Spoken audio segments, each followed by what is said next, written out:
Hey everybody, Mike Naso here from Internet Partnership Radio and podweather.com with the first update on the tropics this hurricane season, which doesn't even begin until tomorrow, but we already have the first tropical storm of the season. This is Arthur, and it's sitting right here on the coast of the Yucatan Peninsula and Belize, and it's moving slowly west-northwestward towards the Bay of Campeche.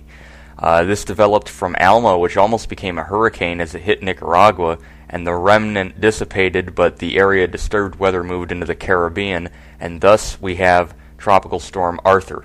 Here's the latest as of 2 p.m. Eastern Time, and winds were 40 miles an hour gusting to 50, so it was a tropical storm, minimal tropical storm, moving west-northwest at 8, and the pressure was only 1,005 millibars, so this is not an intense tropical cyclone. It was at 18.3, 88.6, and so it's been gaining some latitude, moving west-northwest, but as you see, 8 miles an hour is not fast at all, and that's very bad news considering the rainfall. By the time the evening wears on, it should be down to a tropical depression, and it should be exiting sometime over the next 24 hours or so back into the Bay of Campeche. Now, once it gets there, it should remain there for a day or two, and that should allow it to re-strengthen back to a tropical storm. How much strengthening it undergoes is not known at this time. Things don't look overwhelmingly favorable for development, but honestly, they don't look terribly unfavorable as long as it comes out over water. Of course, you could see the hurricane center cone. It could certainly be further north and slower into the Gulf of Mexico, or it could remain over land and dissipate. It is expected to make another landfall in a day or two on the other end of Mexico. And again, we could see prolific rainfall events with this system. Now, when we look at it from afar, you can see the circulation there still having that northwesterly component right there as the sun comes up, and you can see the banding in here. So it's not all that bad looking, but it's more broad than well defined, and certainly you can see it's continuing that movement towards the west-northwest. Now when we look a little bit closer at the satellite, you could see better where the center is, and you could see it right there slowly moving west-northwestward, and right in there is where you see that turning right near Belize and Chetumal, the Yucatan-Belize border. And if it keeps gaining this latitude, it will definitely come back out over water. The question is, how organized is it when it comes out, and how much does it strengthen? And that's really the question that everybody will be wondering, and we'll all be waiting to see, because quite frankly, it shouldn't strengthen too much. Here's the model guidance spread, the spaghetti model plots as I often call them, and you can see the current motion here, west-northwest, northwestward up here. If it continued on that for the next 5 days, it would continue up towards the Gulf Coast. However, the ridging's expected to be enough to keep it mainly towards the west, but you could see some of these models in here, the no gaps taking it up and around, the GFDL taking it up and around, the BAM's taking it in.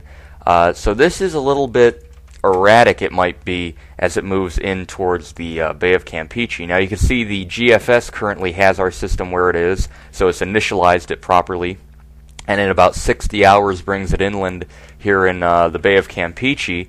And then what you'll notice here is around 126 hours it brings another low up over the Yucatan, and within 180 that's striking, say, the Florida Panhandle to the Louisiana region. Now, take this with a grain of salt. It is 180 hours out, but showing a second low pressure up there might not be a bad thing with those wildfires. You might need some rain in that region, but certainly nothing stronger than a weak storm. The GFDL, of course, in about 18 hours shows it moving back out over water, and then coming 24, 48 hours moving inland. If it stays out over water between 20 to 24 hours, it could definitely regain tropical storm strength.